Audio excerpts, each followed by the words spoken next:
একসময়ের ভাঙ্গন কবলিত শরীয়তপুরের নৈরা নেই, এখন ভাঙ্গনের আতঙ্ক নেই, কোনো হাহাকার। সেই ভাঙ্গন কবলিত শরীয়তপুরের নৈরা এখন কিন্তু পর্যটন কেন্দ্র রূপ নিয়েছে। আমি এখন যেই মুহূর্তে যে জায়গাটিতে অবস্থান করছি এটি হলো শরীয়তপুরের নৈরা উপজেলার মুলফুতগঞ্জের পদ্মার ডানটির রক্ষাবাদে যে ভাঙ্গনের আতঙ্ক ছিল সেই ভাঙ্গনজনিত এলাকায় আছি। আমি সকাল থেকে কিন্তু এখানে অবস্থান করছি। এখানে এসে যে বিষয়টি জানতে পেরেছি সেটি হলো কিন্তু 2017-18 সালে আগে যেখানে মানুষ পদ্মার বয়াল গ্রাস দেখতো, এখন সেখানে বসে পদ্মার সৌন্দর্য উপভোগ করে। 2019 সালে 1417 কোটি টাকা ব্যয়ে শুরু হয় নৈরার ডানটির রক্ষাবাদের কাজ।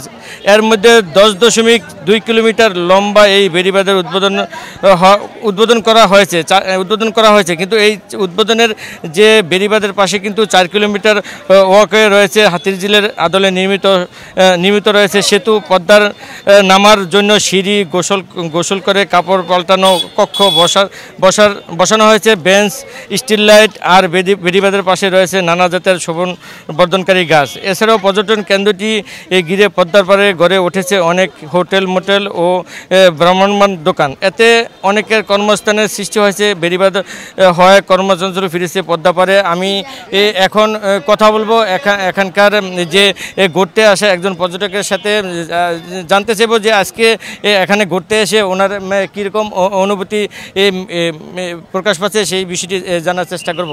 জি, একটু বলবেন আপনি কোথা থেকে আসছেন? আমি আসছি ভেদরগঞ্জ থেকে। মানে এই জায়গায় অনেক ভালো লাগছে।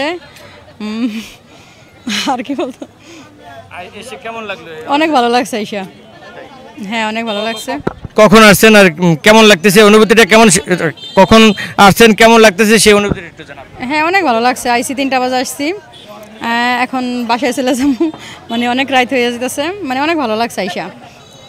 আমরা আসছি ভেদরগঞ্জ থেকে, ওখানে ঘোরার মতো এরকম কোনো মানে ভালো জায়গা নেই। এই জায়গায় মানে পদ্মার পাড়ে অনেক ভালো একটা জায়গা, মানে অনেক সুন্দর একটা জায়গা, এই কারণে আর কি এই জায়গায় আসছি।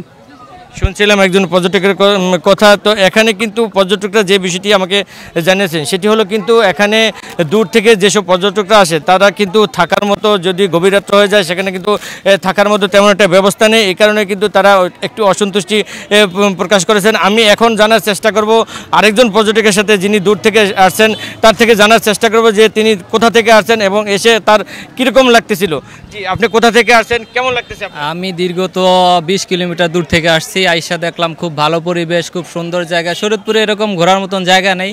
মুলফুতগঞ্জ খুব সুন্দর জায়গা, পদ্মা রিভার্স, ঠিক আছে, খুব সুন্দর জায়গায় আসলে খুব ভালো লাগে। আপনারাও সবাই আসবেন, আমাদের শরীয়তপুর দেখবেন। শরীয়তপুরে দেখার মতন আমাদের পদ্মা আছে, তারপর মোটামুটিভাবে খুব ঘোরার মতো জায়গা আছে, নৈরা পার্ক আছে, আপনারা আসতে পারেন। এখানে যারা এই ভিডিওগুলো দেখবেন সবাই আসতে পারবেন, গার্লফ্রেন্ড নিয়ে আসতে পারবেন, ওয়াইফ নিয়ে আসতে পারবেন। খুব ভালো জায়গা দেখার মতন। জি, কথা বলছিলাম একজন পর্যটকের সাথে। তো আমি যে এখানে এসে যে বিষয়টি জানতে পেরেছি সেটি হলো কিন্তু শরীয়তপুর জেলায় তেমন কোনো বিনোদন কেন্দ্র না থাকে, কিন্তু এই যে পদ্মার যে একসময় যে ভাঙ্গন কবলিত এলাকা, সেই এলাকাটি কিন্তু এখন পর্যটন কেন্দ্র, একমাত্র পর্যটন কেন্দ্রের রূপ নিয়েছে।